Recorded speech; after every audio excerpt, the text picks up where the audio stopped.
누가복음 13장 10절에서 17절 말씀 보시고 그 다음에 18절에서 21절까지 이렇게 말씀을 보시겠습니다. 하나님께서 지난주에 성경에 적힌 대로 열매를 맺지 않는 나무는 베어버린다 말씀을 하셨습니다.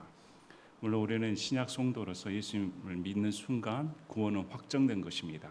구원은 번복될 수가 없습니다. 구원 그 자체가 내 행위로 구원을 이룬 것이 아니기 때문에 내 행위로 구원을 유지할 수 있다는 말조차 모순되는 말입니다. 그러므로 구원이 유지되는 것조차 하나님의 은혜입니다. 내 노력으로 구원을 유지시킬 수 있다는 것은 하나님께 대한 은혜에 대한 반역적인 행위입니다. 그건 그렇게 생각해서는 안 됩니다. 하나님의 은혜로 구원받았고 하나님의 은혜로 구원이 유지되면 하나님의 은혜로 천국까지 가게 되는 것입니다. 그러면 신앙생활에 열매가 필요 없을까요? 분명히 성경에서는 열매로 그 사람을 알 수가 있다 말합니다. 입의 고백이나 이런 것들은 신앙 고백을 제일 먼저 한 자가 누구입니까? 마귀입니다.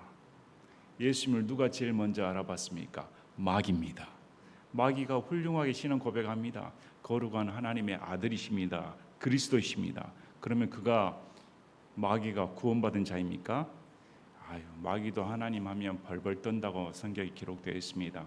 그래서 입술의 고백이 우리 신앙을 증거한 게 아니라 양심이 하나님께 향하여 행동의 변화가 일어나야 구원받은 증거라고 성경은 말씀을 합니다. 반드시 예수님 믿는 사람은 행동으로서 달라질 수밖에 없습니다. 그러나 위선적인 행동과 구분이 되어야 됩니다. 밖의 세상에서는 세상 사람보다 훨씬 더 못한 행동을 하면서 교회에 와서는 마치 세상 어떤 사람보다 더 거룩한 모습을 교회에서는 비추고 가정에 돌아가서는 남편으로서 아내로서 또 자녀로서 전혀 가족 구성원답지 않은 행동을 한다고 하면 위선자입니다. 사람이 어디서 가장 영적인 걸 알 수가 있습니까? 그 사람이 영적인 사람이다. 그건 가정입니다. 가정에서 충실한 사람이 가장 영적인 사람입니다. 어떤 환상을 보고 계시를 받고 이런 사람이 영적인 사람이 아니라 올바른 인성을 가지고 올바른 품격을 가지고 올바른 성품을 가지고 훨씬 도덕적인 삶을 사는 사람이 영적인 사람입니다. 그래서 오늘 말씀이 이어지는 말씀인데 성경에서 우리 누가복음을 보면 위선자야 이 앞번에 언급이 되었습니다. 시대의 날씨는 분간을 하면서 왜 악한 기류는 분간하지 않느냐는가? 자기 삶에 필요한 것은 다 분별하면서 왜 선과 악을 구분하지 못하는가? 이것이 위선자입니다. 여러분, 위선자가 돼서는 안 됩니다. 세상을 분별할 수 있어야 됩니다. 교회에서 무슨 동성애 얘기하면 안 됩니다. 좌파 얘기하면 안 됩니다. 공산주의 얘기하면 안 됩니다. 왜 자꾸 그걸 가지고 분열을 시킵니까? 성경에는 어떻게 말씀을 합니까? 예수님이 오신 목적이 내가 분열시키기로 왔다. 나누신다고 성경은 말합니다. 진리가 들어오면 거짓과 구별이 돼버립니다. 올바른 하나님의 가치관을 가지고 성경적인 가치관을 하게 되면 지금의 페미니즘, 동성애, 낙태, 좌파는 다 거짓입니다. 그걸 따를 수가 없습니다. 우리는 하나님의 가치관, 하나님의 올바른 뜻을 분별을 하고 시대가 이렇게 악해져 갔구나. 그래서 이 시대를 보면 하나님을 대적하는 사상이 더 인권이라는 좋은 듣기 좋은 말로 포장이 되어 평화라는 평등이라는 사람들 귀에 달콤한 그런 소리로 들리는데 성경에서는 그건 반역입니다. 하나님을 따르지 않는 모든 인본주의 사상은 하나님을 대적하는 것입니다. 그래서 오늘 말씀을 보시면 다시금 우리 생활을 되짚어 봐야 됩니다. 우리가 하나님을 믿는다고 하는데 위선적인 행동이 나올 수가 있습니다. 예배를 드리러 오는데 진심은 다하지 아니하고 그냥 눈도장 찍으러 온 것은 위선자입니다. 하나님의 말씀을 무엇보다도 잘 알고 있다고 생각했는데 오늘 말씀을 보시면 위선자라는 말씀을 다시금 예수님이 말씀을 하십니다. 특히 우리가 킹제임스 성경을 알고 말씀의 교리를 한다고 하는데 이런 함정에 빠질 때가 많습니다. 지식이 많이 들어가면 뭐합니까? 교리를 많이 밝히면 뭐 할까요? 하나님께서 성경 지식을 알려주시고 교리를 알려주시고 이렇게 말씀에 이렇게 사모함을 알려주시는 목적이 뭡니까? 오늘 말씀에 그리스도인으로서 하나님 믿는 사람으로서의 가장 기본적인 품성은 긍휼입니다. 성경 처음부터 끝까지 하나님께서 우리에게 보여주시는 것은 긍휼입니다. 그런데 그 긍휼을 베푸신 하나님의 은혜를 받았는데 이 마음 가운데 전혀 긍휼을 여기는 마음이 없다고 하면 위선자입니다. 그 사람이 아무리 주일 성수한다, 11조 낸다, 헌금 생활한다, 새벽기도 한다. 근데 그 마음 가운데 가족을 향한 사랑도 없고 동료에 대한 사랑도 없고 불쌍한 사람에 대한 긍휼한 마음이 전혀 없으면 하나님께서는 이 위선자야, 나는 너를 그렇게 대한 적이 없다 말씀합니다. 왜? 우리가 구원받은 그 자체가 긍휼이기 때문에. 그래서 오늘 말씀에서는 다시금 예수님의 긍휼에 대해 나옵니다. 안식일 날 예수님께서 18년간이라 사탄에게 매인바 된 여자를 고쳐주시는데 이 사건을 통해 율법 정신에 대해 예수님이 가르쳐 주시는 것입니다. 율법을 어떻게 해석하는가? 예수님이 어떤 분이실까요? 율법을 주신 분이 누구십니까? 예수님입니다. 안식일을 제정하신 분이 누구십니까? 예수님입니다. 안식일의 주인이 누구십니까? 예수님입니다. 예수님은 안식일을 우리의 인간에게 법으로 이스라엘에게 주셨으며 그 안식일을 제정하시고 안식일을 행하도록 명령하신 분이 예수님입니다. 그런데 이 안식일을 어떻게 해석하는가에 따라 달라집니다. 안식일의 해석자의 절대 주권은 예수님이 가지고 계십니다. 그래서 오늘 말씀을 보면 이 안식일에 대한 올바른 해석을 예수님이 우리에게 가르쳐 주십니다. 그런데 인간들의 마음 자체가 항상 자기의에 빠져 있고 자기 도취에 빠져 있고 형식주의에 빠질 때가 많습니다. 그걸로 유한을 삼고 그걸로 자기 방패를 삼고 이걸로 하나님께 인정받는다는 그런 거짓된 속성이 저와 여러분 안에 다 내재되어 있습니다. 이것이 다 위선적인 요소입니다. 여러분이나 저는 위선자가 아닙니다. 그건 위선자입니다. 그게 그 자체가 거짓말입니다. 그래서 오늘 말씀을 잘 읽어보시고 이 내 마음 가운데 긍휼함이 있는가? 내가 하나님께 예배를 드리고 하나님께 나오는데 이 예배 드린 자체가 나를 불쌍히 여겨 주셔서 우리가 예배 드릴 수 있는 기회를 얻은 것입니다. 우리가 잘나서 나와서 자격이 있어서 예배를 드리는 게 아니라 자격도 없는 자가 예수님의 은혜 때문에 이 자리에 나와 찬송할 수 있는 영광을 누리고 있는 것입니다. 그런데도 그 개념조차 하나 없이 예배 드리고 있으면 차라리 여기 이 자리에 나오지 않는 게 낫습니다. 이 자리에 나온 건 내가 철저히 하나님께 긍휼을 받아 나온 것이구나. 이 얼마나 큰 은혜인가. 이 자세로 나와야 됩니다. 그런데 오늘 본문 말씀을 보면 이 율법을 지키는 회당의 치리자는 전혀 마음에 긍휼이 없습니다. 그리고 자기가 제일 하나님의 명령에 순종한다고 여겼던 자였습니다. 아마 우리가 2000년 전에 이스라엘의 그 자리에 있었으면 저와 여러분이 이 회당의 치리자와 동일한 마음, 동일한 생각, 동일한 말을 내뱉었을 것입니다. 예의 없이. 그래서 예수님의 가르침은 그 당시에 파격적이었습니다. 이런 파격적인 예수님의 가르침을 사람들이 선뜻 받아들이지 못했습니다. 그 이유가 모세의 율법 이후로 그 율법 정신에 찌들었기 때문에, 율법과 은혜를 구분하지 못했기 때문에 그렇습니다. 그래서 오늘 말씀을 보시면서 우리의 마음이 예수님의 긍휼로 꽉 차는 그런 마음 되시기를 진심으로 바랍니다. 그분께서 안식일에 회당들 중 하나에서 가르치고 계셨는데 안식일 날 회당에서 예수님이 가르치셨습니다. 회당은 바벨론 포로 생활 동안 지어진 걸로 알려져 있습니다. 바벨론 침공에 의해 성전이 회파돼 버렸습니다. 예배드릴 장소가 없어서 곳곳 마을에 성인 10명 이상이면 회당을 만들어 그 회당에서 성경을 낭독하고 기도하고 이런 모임을 갖는 그런 장소가 회당이었습니다. 당시 예루살렘에 있었고 다른 주요 도시에 이런 회당이 있었습니다. 바울도 시간이 날 때마다 회당에 가서 가르쳤습니다. 여기도 마찬가지로 우리 예수님이 회당에 가서 가르치시는데 이 회당에는 치리자가 있습니다. 인도자가 있습니다. 말씀을 선포하고 기도문을 낭송하고 또 어떤 사람이 발표할 게 있으면 우선권을 주기도 하는 이런 질서 있게 그런 시간을 갖는 게 있었는데 여기 지금 회당에서 우리 예수님이 가르치고 계셨습니다. 그런데 보라, 한 사람을 주목했습니다. 18해 동안 병약하게 하는 영에 붙잡혀 몸이 다 구부러지고 전혀 몸을 들 수 없는 한 여자가 있더라. 회당에 얼마나 많은 사람이 모였는지 모르겠습니다. 그러나 다수의 사람으로 알 수가 있습니다. 왜? 예수님이 유명 인사이시기 때문에. 유명 인사이신 예수님이 등장하였는데 몇 명 이렇게 모일 리는 없지 않습니까? 아마 많은 사람들이 모였을 텐데 이 여자에 집중을 하였습니다. 당시 여자는 소외계층이었습니다.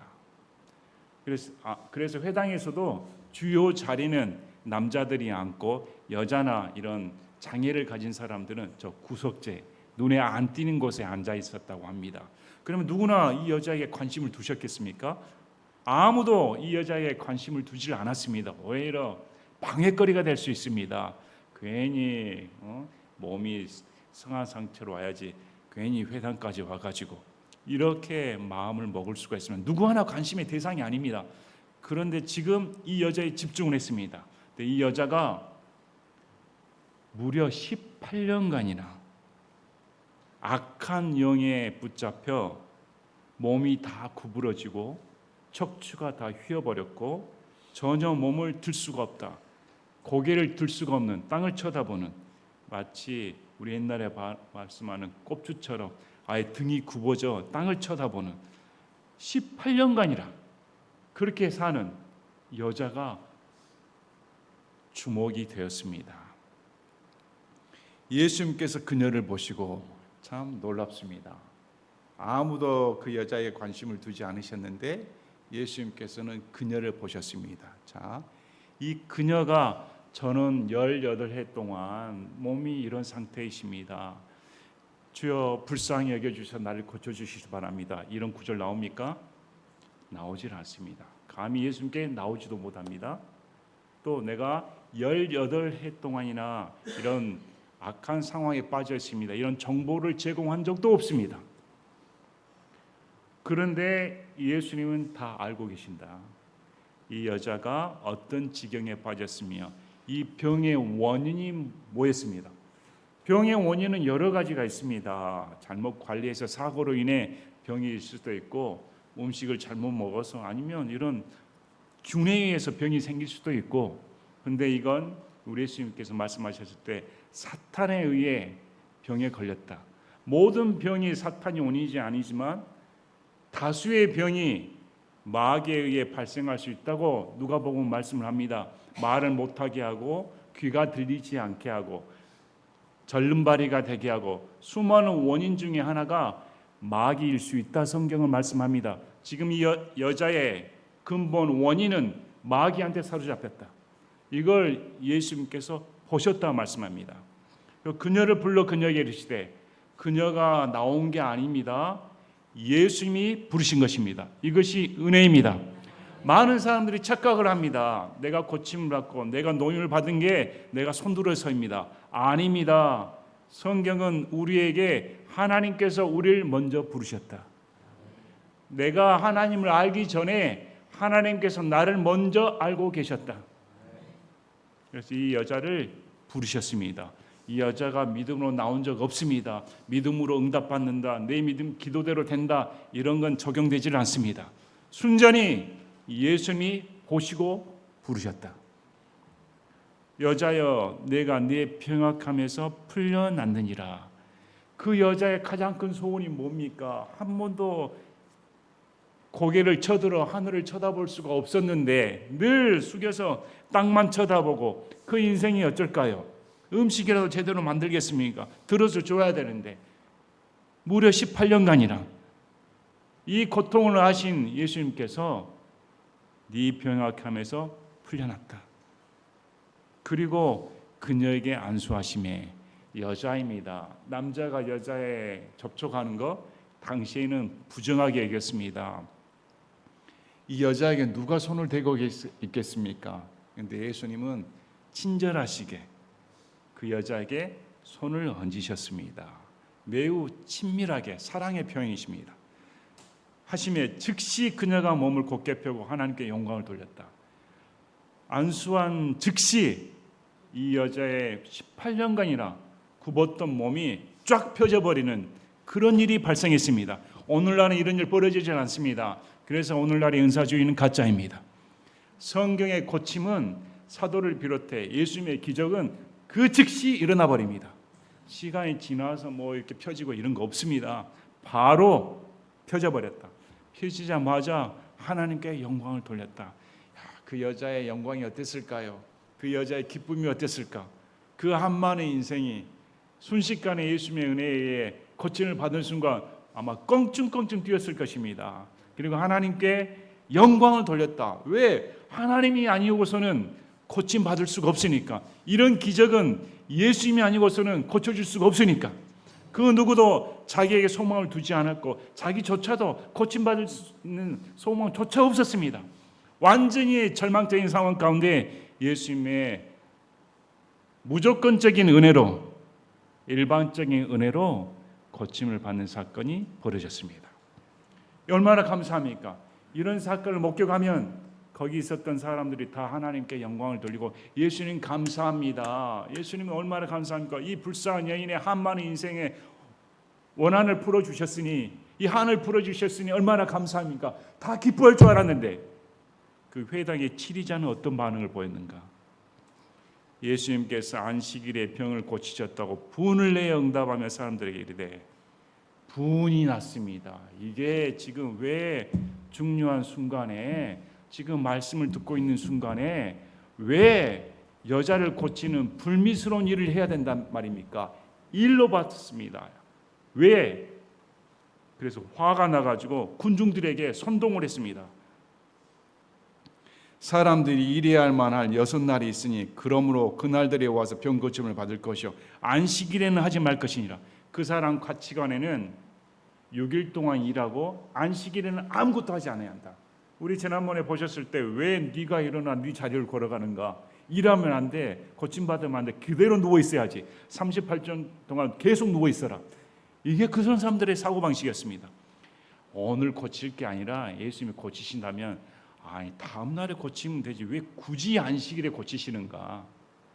이런 마음을 품었습니다. 회당의 지리자가. 자, 이 마음 가운데는 뭐가 없습니까? 긍휼이 없습니다. 왜 하나님께서 안식일을 주셨는지. 그래서 하나님께서 예수님이 오늘 말씀을 통해 안식일의 의미가 무엇인지 진정 우리에게 가르쳐 줍니다. 여러분, 예배의 의미가 무엇입니까? 여기 나와서 예배를 드리는 의미가 뭘까요? 여러분, 예배의 의미를 바로 알고 오시고 계십니까? 우리가 예배를 드린다, 말씀 들으러, 교육받기 위해, 지식 얻기 위해, 이건 다 위선적인 행동입니다. 뭐 때문에 오십니까? 하나님을 알기 위해, 하나님에 대한 마음을 갖기 위해, 예수님을 어떻게 하면 더 잘 알기 위해, 이런 소망을 품고 오셔야 되지, 다른 것으로 오는 것은 이런 회당의 치리자나 다름없게 빠져버립니다. 주께서 그때 그에게 응답하여 이르시되 너 위선자야. 다들 그렇게 생각하는데 왜 이 사람이 위선자란 말을 들어야 됩니까? 당연히 그렇게 생각하는데 6일 동안은 일을 하고 하루 동안은 우리 모세의 율법에 따라 아무것도 안 해야 됩니다. 이게 맞는 말인데 왜 위선자란 말을 들어야 되는가? 그래서 그 다음 말씀합니다. 너희 각 사람이 안식일에 자기 소나 나귀를 외양간에서 풀어 끌고 가서 물을 먹이지 아니하느냐? 너희 가축들이 있지? 물을 마시지 않으면 그 가축들이 죽을 거 아닌가? 그럼 안식일에 그 가축들을 끌고 가 물을 먹이지 않는가? 그러면 이 사람이, 인간이 짐승보다 못하는가?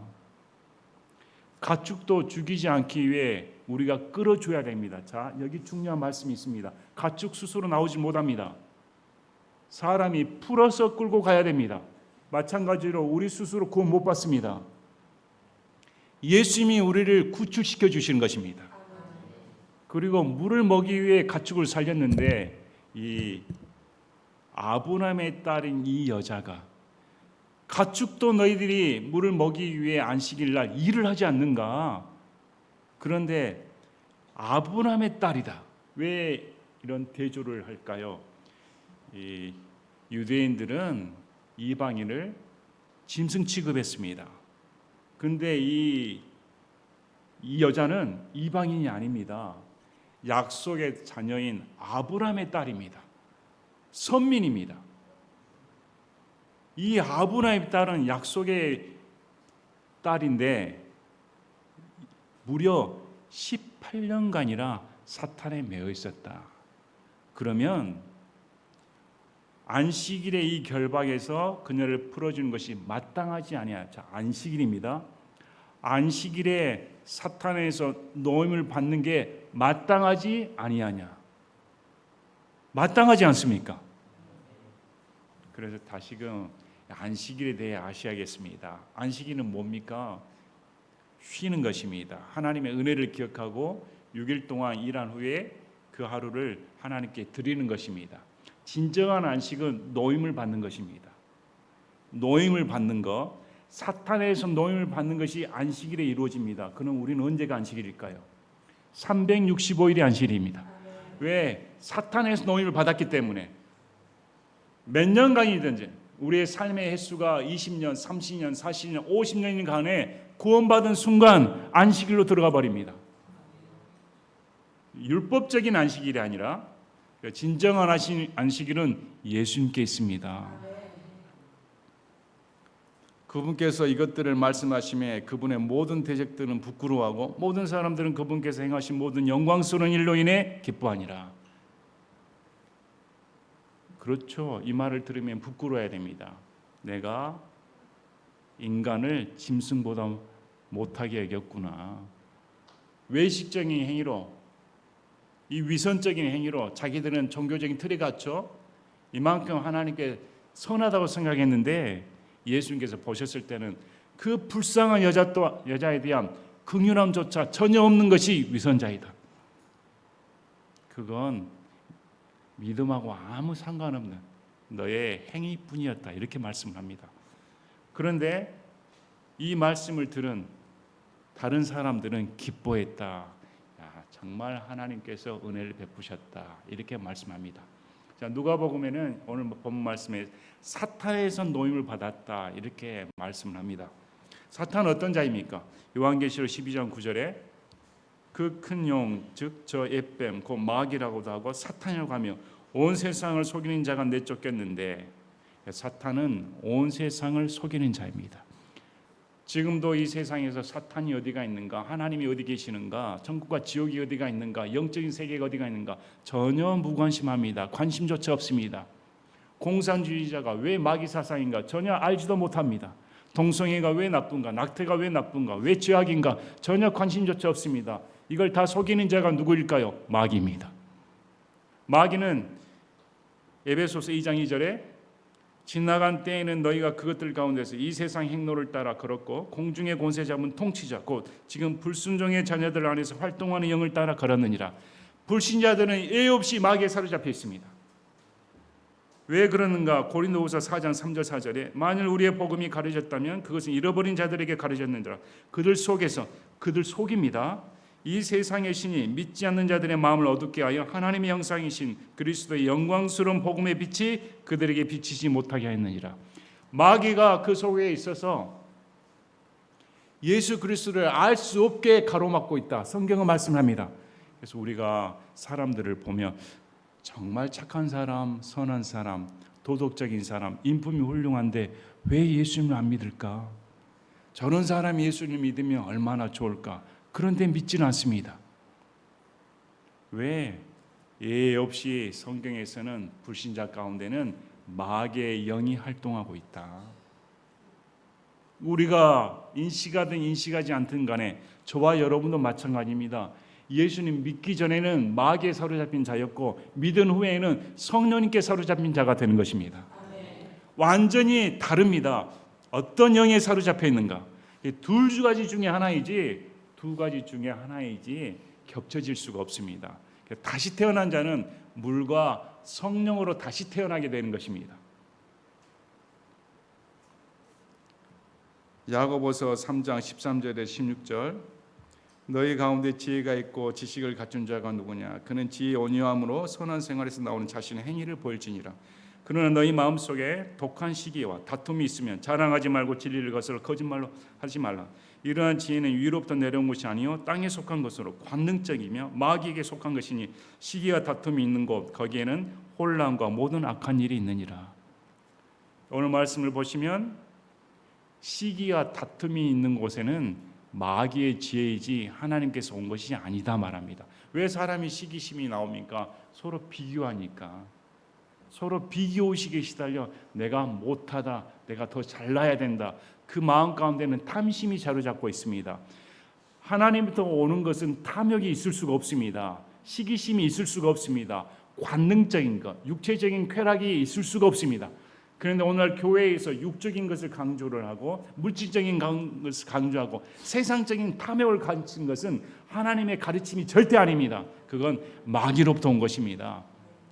교회에서 가르치는 것은 올바르게 하나님께서 원하신 것이 무엇인가. 그러므로 사람들이 얼마나 이 마귀에게 속습니까?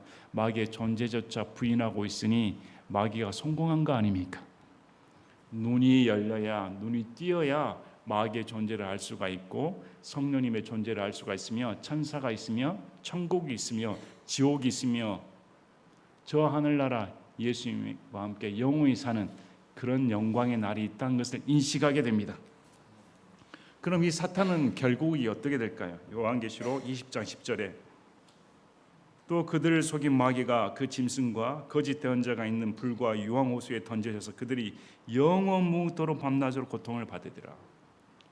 이 속이는 사탄은 천년왕국 후에 곡과 마곡을 다시금 속여서 전쟁을 치를 텐데 그때 하나님으로부터 심판을 받아 영원한 불호수에 적그리스도와 거짓 대언자가 먼저 있는 그곳에 영원히 갇혀 이런 최후의 심판을 받는다.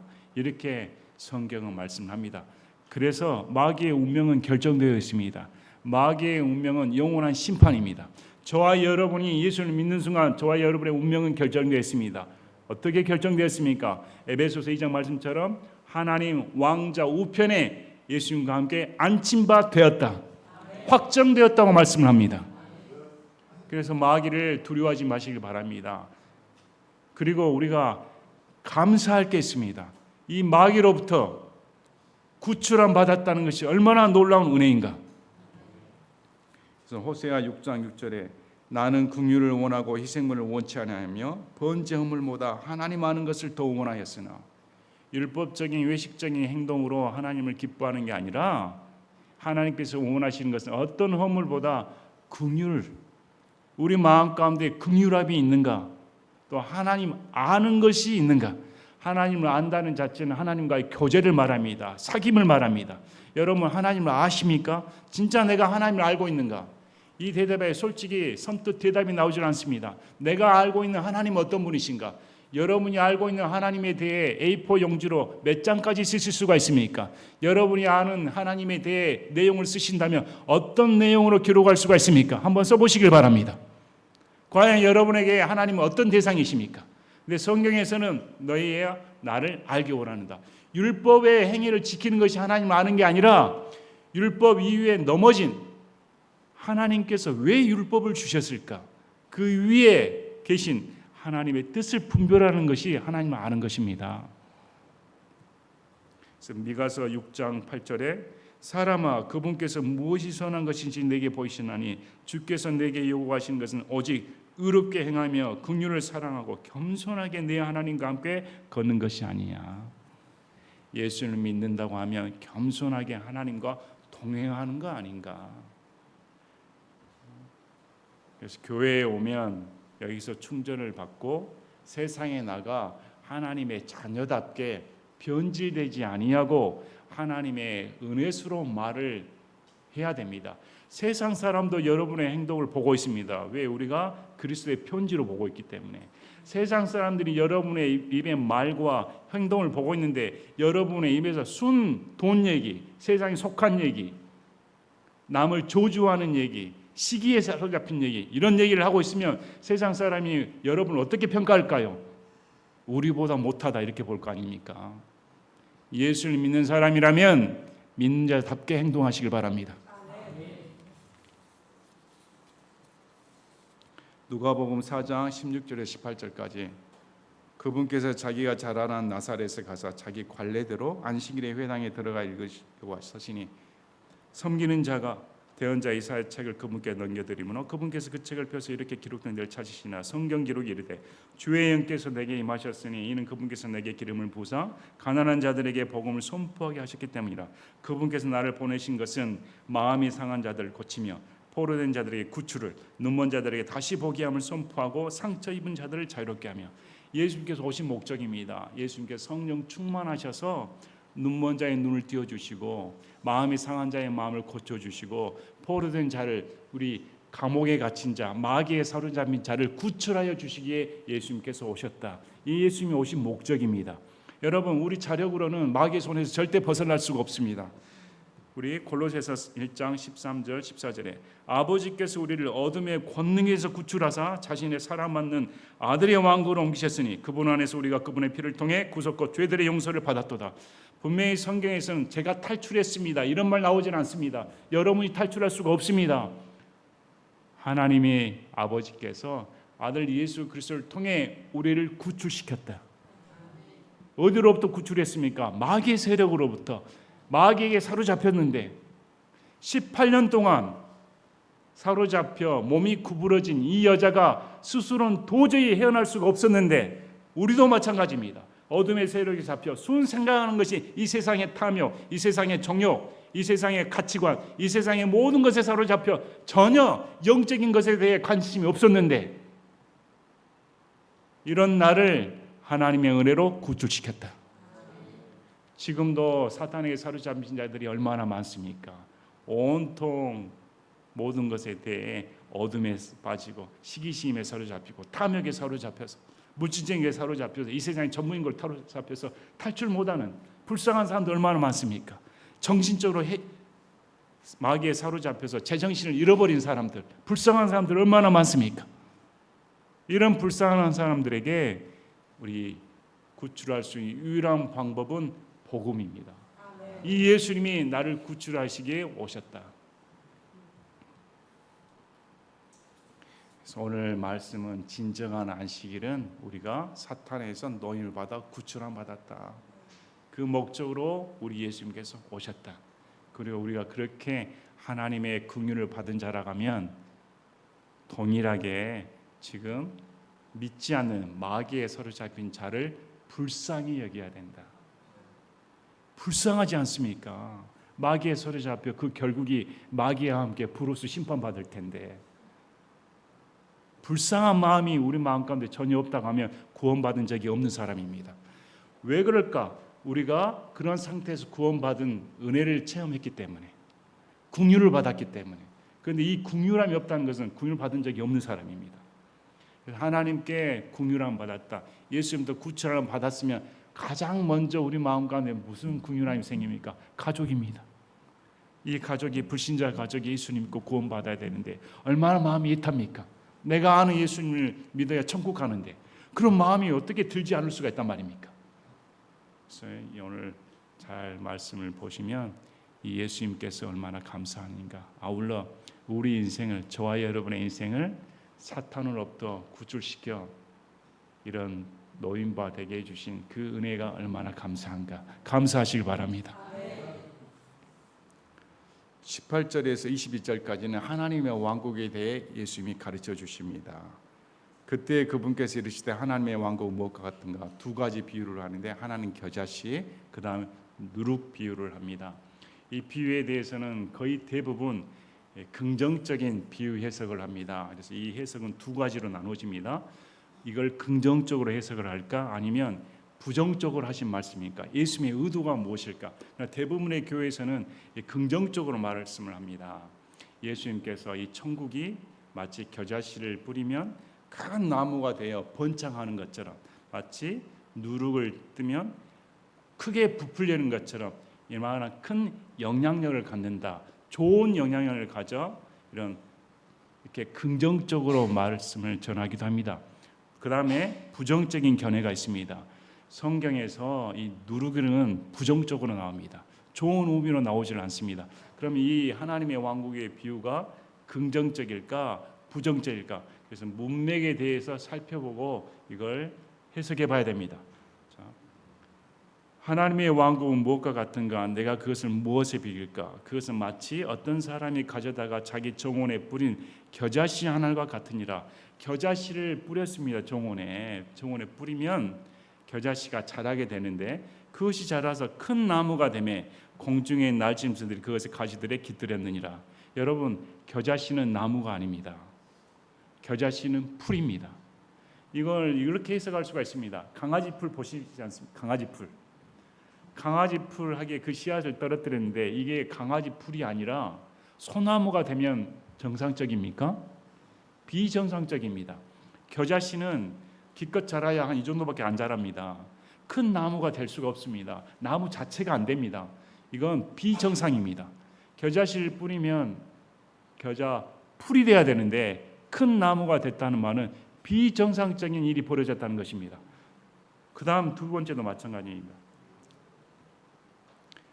내가 하나님의 왕국을 무엇에 비할까? 그것은 마치 어떤 여자가 가져다가 굵은 가루 서말 속에 숨겨넣어 마침내 전부를 뜨게 한 누룩과 같으니라. 누룩에 비교했습니다. 누룩을 했더니 전부 뜨게 됐다. 그러면 누가복음에 누룩이 어떻게 사용됐는가? 또 누가복음의 동역자인 누가복음을 가르친 사도 바울은 누룩에 대해 어떻게 적혀져 있는가 한번 살펴보겠습니다. 바로 누가복음 12장 1절에 그동안에 무수한 사람들의 무리가 함께 모여 서로 밟힐 만큼 되었는데 그때 그분께서 무엇보다 먼저 이것을 자기 제자들에게 말씀하기 시작해 주시되 예수님의 말씀입니다. 너희는 바리새인들의 누룩 곧 위선을 조심하라. 예수님이 누룩을 긍정적인 의미로 말씀하지 않으십니다. 누룩을 위선이다, 좋지 않다 말씀을 합니다. 고린도전서 5장 6절 7절에도 너희가 자랑하는 것이 좋지 않냐도다. 적은 누룩이 온 덩어리를 뜨게 함을 너희가 알지 못하느냐? 그러므로 오히려 묵은 누룩을 제거하라. 그러면 너희가 누룩 없는 자들이듯이 너희가 새 덩어리가 되리라. 우리의 유월절 언약 곧 그리스도께서 우리를 위해 희생물이 되셨느니라. 오히려 누룩을 제거하라고 가르칩니다. 누룩, 잘못된 교리, 죄가 들어오면 다 오염돼 버린다. 빨리 제거해야 된다. 갈라디아서 5장 7절부터 9절까지도 너희가 잘 달렸는데 누가 너희를 막아 너희가 진리에 순종하지 못하게 하느냐. 이렇게 설득하는 것은 너희를 부르신 분에게서 나지 아니하느니라.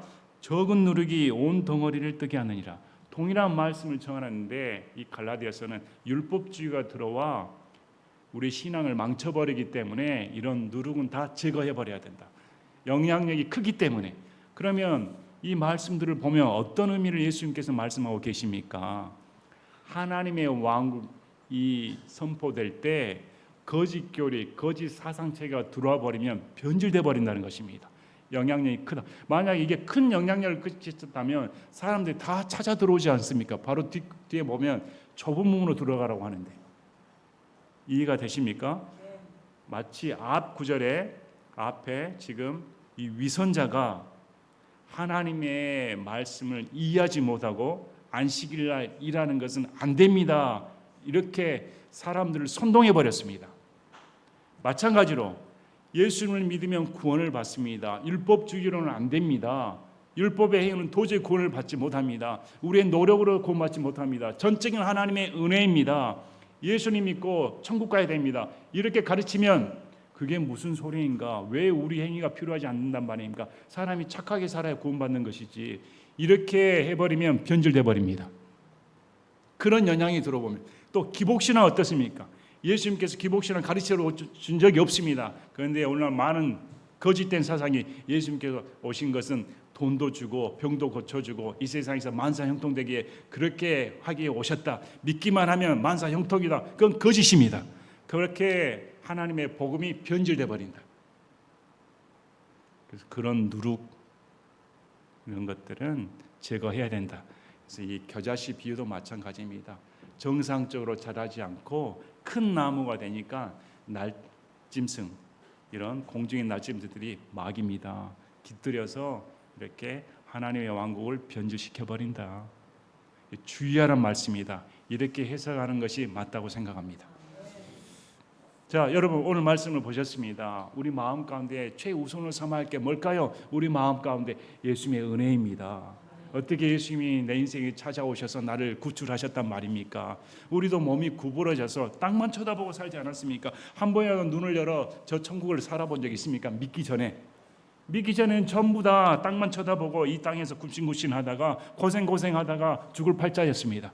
그런데 예수님이 이런 인생 가운데 찾아오셔서 나를 사로잡았던 마귀로부터 구출하여 주셔서 꼿꼿이 서서 하늘을 쳐다볼 수 있는 놀라운 은혜를 베풀어 주셨다는 것입니다.